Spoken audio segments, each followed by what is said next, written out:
a matéria Noções de Direito, né?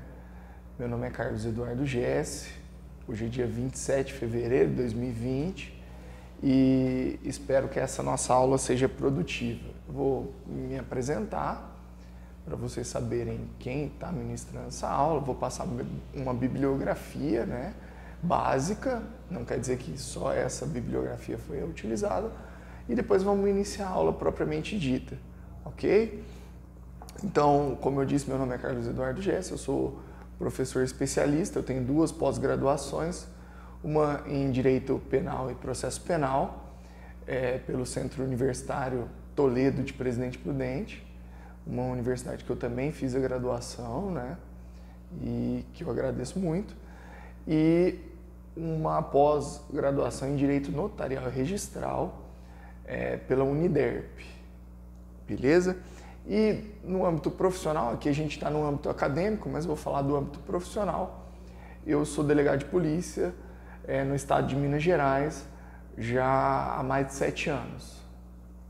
Então, essa é a minha apresentação. Sobre a bibliografia da nossa matéria, eu usei basicamente 3 livros, tá? Especialmente o primeiro livro aqui, do professor Miguel Reale, que é um gênio do direito, tem diversos livros aí extremamente importantes, Teoria Tridimensional do Direito, Filosofia do Direito, Lições Preliminares, tá? Então esse é o livro base mesmo, mas também eu gosto muito do Introdução à Ciência do Direito do professor André Franco Montoro, do Teoria Geral do Estado, do professor Said Maluf. Tem um 4º livro que eu utilizei, mas um pouco menos, e por isso eu não coloquei como bibliografia básica, que é o livro de Compêndio de Introdução ao Direito da professora Maria Helena Diniz, que também é um livro fenomenal, vale muito a pena ler. Mas qualquer livro que vocês conseguirem ter essas lições preliminares e que vocês se adaptem bem, ou até mesmo as aulas, é o suficiente, tá? Nós aqui estamos num curso de segurança pública, não é direito, então nós não precisamos nos aprofundar. E por isso, um livro mais simples, uma sinopse, de repente de introdução ao estudo de direito ou de noções de direito, é o suficiente para vocês estudarem a nossa matéria. Bom, passado essa primeira apresentação, eu quero falar um pouco sobre a nossa matéria. O objetivo da matéria Noções de Direito é passar conhecimentos mínimos para vocês compreenderem o que é direito, por que ele existe, e eu não quero passar conceitos prontos. Não adianta eu falar, leia isso, o direito é aquilo. Eu quero que vocês compreendam a construção do direito como matéria, e por isso é até meio filosófico um pouco a nossa aula, para que depois a gente possa ingressar nas outras matérias, de repente o direito constitucional, o direito penal, o direito administrativo, em razão dessas serem matérias que a miúde estão caindo nos concursos públicos.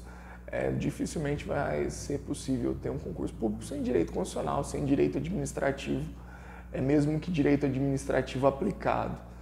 Então, nós precisamos ter essas compreensões básicas para entender as matérias posteriores. Por isso, noções de direito são matérias dadas nos primeiros anos do curso de direito, geralmente antes de ver outras matérias, para que o aluno tenha essa compreensão. Depois de passados esses conceitos, nós vamos estudar alguns dispositivos da LINDB, a nossa querida LINDB aqui, Lei de Introdução às Normas do Direito Brasileiro, que já se chamou LIC, Lei de Introdução ao Código Civil, ok? Bom, vamos entrar na matéria propriamente dita, né? Sem mais delongas. Eu quero dizer para vocês a razão da existência do direito, como ele se forma. O ser humano, ele é gregário, ele é sociável, ele vive numa sociedade. Dificilmente nós teremos um ser humano ermitão. Você não tem pessoas isoladas que vivem no alto da montanha, numa tribo sem ninguém. Na verdade, a tribo já é uma pequena sociedade, uma sociedade embrionária, mas que vive numa oca, no meio do nada, na floresta amazônica, ou um beduíno que vive sozinho no deserto. Isso não é o comum, não é a regra. O ser humano é sociável por natureza. A gente precisa de outras pessoas e convive com essas pessoas diariamente. Caso assim não fosse, não seria necessário o direito. O direito só existe em razão dessas relações sociais. Tá? Existe até um livro que os livros, um exemplo que os livros de direito trazem, que é baseado num romance que chama Robinson Crusoe, do autor Daniel Defoe. Nesse livro, o Robinson Crusoe é um náufrago que está numa ilha. E essa ilha aparentemente é deserta. No entanto, pouco tempo depois ele conhece um índio Sexta-feira. O nome do índio é Sexta-feira, tá? E a partir disso é que o direito ganha relevância. Enquanto o Robinson Crusoe estava sozinho nessa ilha, não há motivo para existir uma norma, uma lei, qualquer regulação de caráter normativo ou jurídico. Afinal, ele poderia fazer o que ele quisesse. Ele estava sozinho. Então, não haveria um crime ambiental se ele pescasse 1 ou 10 peixes proibidos. Como também não haveria um ato obsceno se ele andasse pelado pela ilha. Afinal, ele só está ele ali naquela ilha, ele está sozinho. Então, não tem sentido em você tutelar. Ele não teria como fazer contratos com as pessoas. E ele não cometeria crime contra ninguém. Então, o direito para esses seres isolados, ele não teria sentido. Por isso, o direito só existe de acordo com a evolução social, com a construção de uma sociedade. Ele é eminentemente uma ciência social aplicada. Ele não tem sentido fora da sociedade. Por isso, o direito somente surge onde existem sociedades. Onde não há sociedade, o direito perde sua relevância. E por que o direito perde sua relevância onde não há sociedades? Porque o direito é uma ciência que surge para pacificar as relações sociais. Ele tem o objetivo de dirimir os conflitos sociais, de regular essa vida em sociedade. Pois caso não houvesse norma, a vida em sociedade seria um caos.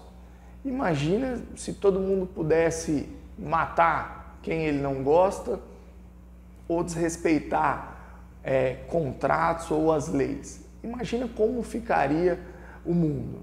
Seria uma anarquia e nós não teríamos nenhuma expectativa dessa sociedade dar certo. Por isso, o direito serve como pacificador das relações sociais. Ele visa regular essas relações e melhorar essa vida em sociedade, beleza? Como eu disse, por ser um regulador das relações sociais, ele é uma ciência social. E por ser ativo, por alterar, modificar a vida das pessoas de forma aplicada, ele é uma ciência social aplicada.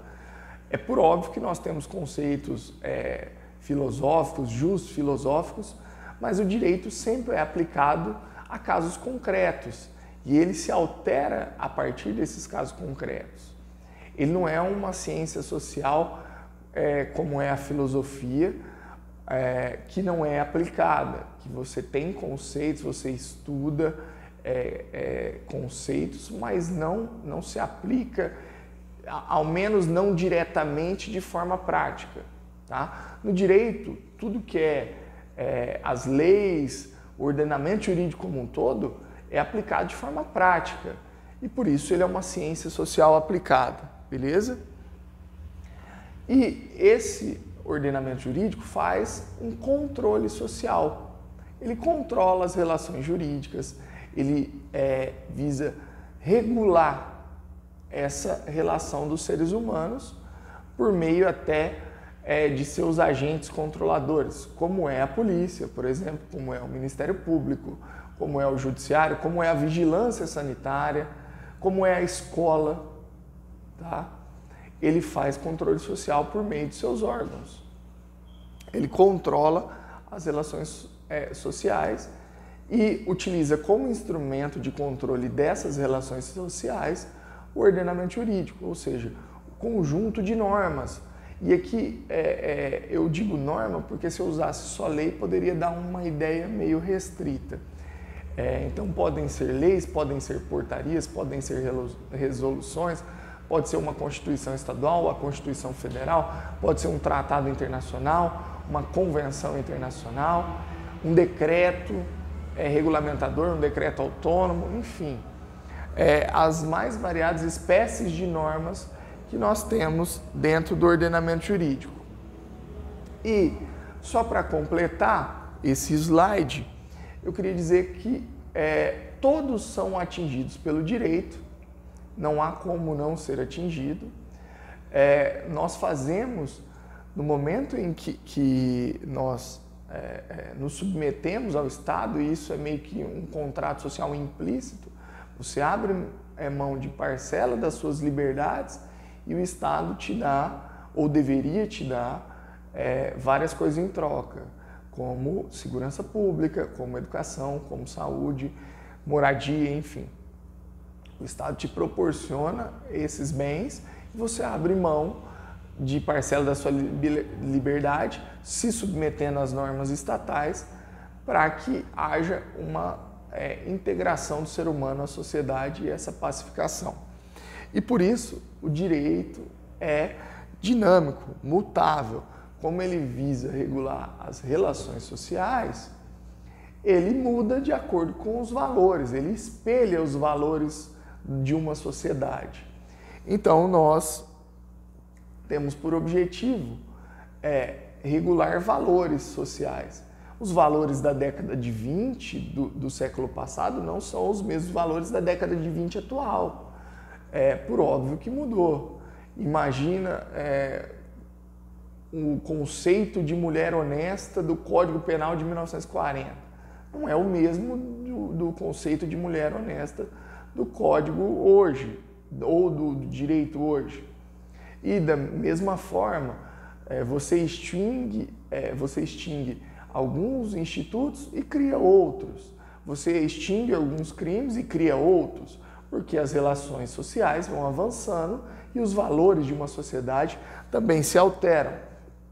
Imagine crimes cibernéticos em 1950.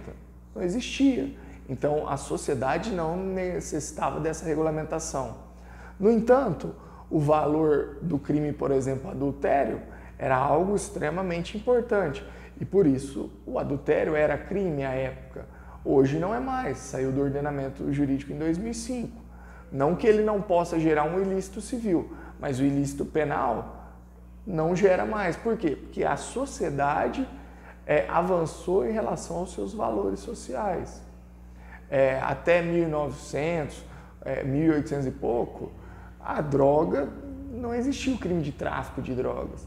E depois o ser humano entendeu que era importante regulamentar essa conduta e criar um tipo penal, criar um crime para essa conduta, porque ela era nociva.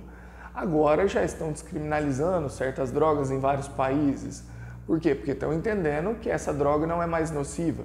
Então, a ideia é que o direito sempre espelhe os valores sociais de uma determinada época, de um determinado povo.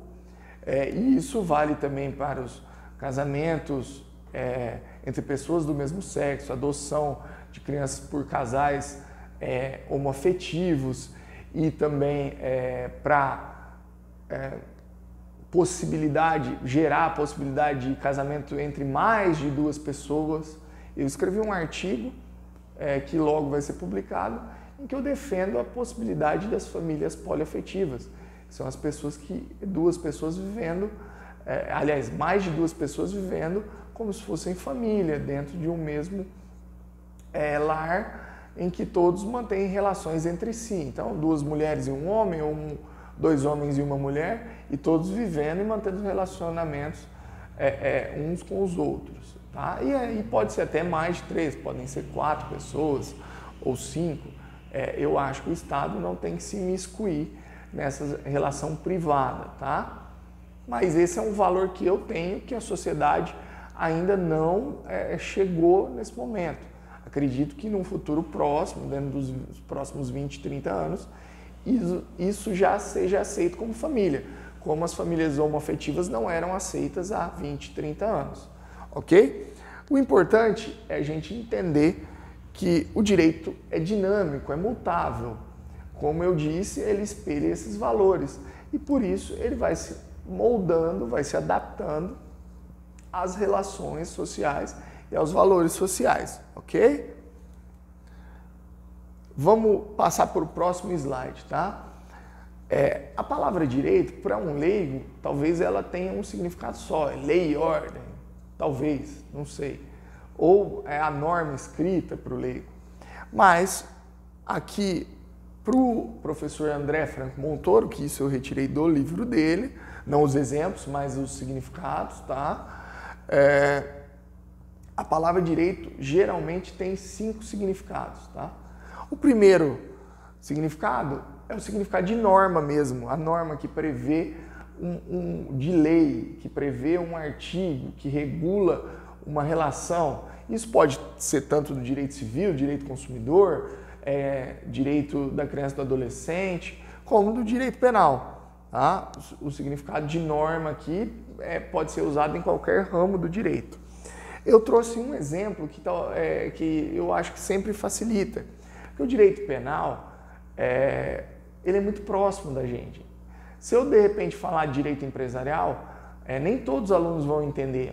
Claro que tem alunos que vão compreender por quê? Porque já viveram, sabe o que é um cheque, como preenche um cheque. Talvez para um aluno mais novo, ele nunca viu um cheque, ele vai saber como é um cartão de crédito, um cartão de débito. E hoje nem mais isso. Já se fazem transferências e pagamentos pelo celular, por QR Code e outras inovações tecnológicas, né? Eu mesmo sou um completo analfabeto digital, né? O nosso querido coordenador Neto aí que me instruiu para gravar essa aula online e para fazer isso aqui, que é até simples, mas que eu não tinha conhecimento de como eu iria fazer essa aula pelo PowerPoint, né? Mas o importante é que eu tenha exemplos que todos compreendam. Por isso eu trago exemplos do direito penal, porque todo mundo já ouviu falar, olha, sabe o que é matar alguém, o que é ser morto, não faticamente, mas de repente já ouviu falar, ó, aquele indivíduo foi morto, aquele matou um outro indivíduo, foi preso. Mas no sentido de norma, por exemplo, o direito prevê pena de 6 a 20 anos para o homicídio. Aqui eu trato do homicídio simples, tá? Então, é a lei, é o exemplo de norma. O direito aqui tem um sinônimo de lei, de norma, beleza? E o segundo exemplo, o segundo significado da palavra direito é faculdade ou poder, tá? Aqui esse também é um sentido muito comum, todos utilizam. Quem nunca falou, esse é meu direito, eu tenho direito de fazer isso, eu conheço meus direitos. Então a pessoa está dizendo, olha, eu conheço minhas faculdades, eu conheço meus poderes, eu sei o que eu posso ou não fazer, tá? E aqui eu trouxe um exemplo, eu tenho o direito de votar por ser cidadão brasileiro. Quando você fala, eu tenho o direito de votar por ser cidadão brasileiro, você está falando, ó, eu tenho o poder de votar por ser cidadão brasileiro. Tá? Então, eu tenho direito à saúde por pagar meus impostos. Então, quer dizer, ó, eu tenho a faculdade de usar o Sistema Único de Saúde, porque eu pago meus impostos. Enfim, entre tantos outros exemplos, mas o importante é saber que o segundo significado da palavra direito aqui pode ser faculdade ou poder. O terceiro significado, esse também é comum, não é incomum mesmo para quem é leigo, para quem nunca estudou, é o significado de justo ou justiça. Quando uma mãe fala para o filho, olha, não é direito pegar o lápis do coleguinha, meu filho. Furtar não é direito. Bater no seu irmãozinho não é direito. Ela está falando, olha, não é justo. Não há justiça nisso. Ou quando eu vou criticar a sentença de um juiz, eu falo, olha, a sentença dele não foi direita. Eu estou dizendo, ela não espelhou a justiça, ela não é correta. É um significado também bem comum, tá? E eu trouxe o exemplo, pegar o lápis do coleguinha não é correto. Todo mundo já deve ter ouvido de um pai, de uma avó, esse significado de justo, ou de justiça, ou de um professor, enfim. Esse é um significado normal. Os próximos dois significados não são tão comuns para os leigos, tá? Mas também são significados da palavra direito e por isso eu trouxe eles aqui. O quarto significado é como um fato social. O direito é um fato social, ele está existente na vida de todos os seres humanos. Cedo ou tarde, nós seremos atingidos pelo direito. Quando nós vamos tratar do nosso registro civil, do seu nome, do local em que você deve ser registrado, se você pode ter 1 ou 2 pais na certidão de nascimento, 1 ou 2 mães na certidão de nascimento, se você for transexual e você decidir mudar o seu nome e seu gênero na sua certidão, isso já é o direito como um fato social. Ele já está atingindo sua vida. Se você vai morrer, você vai ter que ter um processo de inventário, vão ter que apurar se você tem bens ou não. Se você vai fazer um contrato de compra e venda, e aqui contrato pode até ser um contrato verbal. Comprar um pão é um exemplo de um contrato de compra e venda, só que é um contrato verbal. Mas você pode também comprar um imóvel, e aí você tem algumas solenidades para cumprir. Mas o importante é que o direito é um setor da realidade social. Não tem como fugir dessa realidade social. Beleza? Esse é o quarto significado. E, por fim, o quinto significado é que o direito é uma ciência. O direito, ele pode ser considerado e estudado como uma ciência social aplicada. E aí, quando eu falo direito penal, é um ramo da ciência do direito, tá? Você tem subdivisões e por isso a gente precisa estudar o direito como uma ciência também. Esse é o quinto significado, beleza? Os 3 primeiros mais comuns para os leigos e esses 2 já são mais próprios do estudante, do acadêmico de segurança pública, do acadêmico de direito, do acadêmico de filosofia ou de sociologia, enfim, de quem estuda um pouco, mesmo que de forma introdutória, o direito. Beleza? Vamos passar para o terceiro slide aqui. Talvez a gente consiga falar esse terceiro aqui e esse já esteja no... Aqui o número ficou errado, tá? Era 3.2. Então, quando vocês forem anotar, corrijam por gentileza. Bom, unidade e multiplicidade do direito. O direito é, ao mesmo tempo, uno e pode ser múltiplo, tá? Ah, mas isso é contraditório? Sim, sem dúvida. Mas eu vou explicar e aí vocês vão entender. O ordenamento jurídico, o conjunto de normas, de leis que regula as relações sociais, ele é uno. Ele, inclusive, nem pode ter contradições. Ele é estudado como um todo, tá? Então, o ordenamento jurídico brasileiro, ele é um todo, que não comporta nem divisões, tá? Ele tem que ser visto e analisado e o juiz, quando vai aplicá-lo, usa em conjunto. No entanto, a gente divide esse ordenamento jurídico, não o ordenamento em si mesmo, mas os ramos do direito, em vários ramos. Você subdivide o ordenamento jurídico em vários ramos para facilitar o estudo e a compreensão do direito, ok? Então, os ramos do direito são múltiplos e eles estão englobados dentro desse ordenamento jurídico, que é um todo por uma ficção, ok? Então, a Constituição brasileira, o Código Civil, o Código Penal, o Código Tributário, as leis esparsas, elas formam um todo que é o ordenamento jurídico, que é um só, ordenamento jurídico brasileiro. No entanto, você tem as subdivisões. Então, eu tenho o direito constitucional, que é um ramo, o direito tributário, que é outro ramo, o direito do consumidor é outro ramo, o direito do trabalho, um outro ramo, direito penal, direito processual penal, direito processual civil e assim por diante.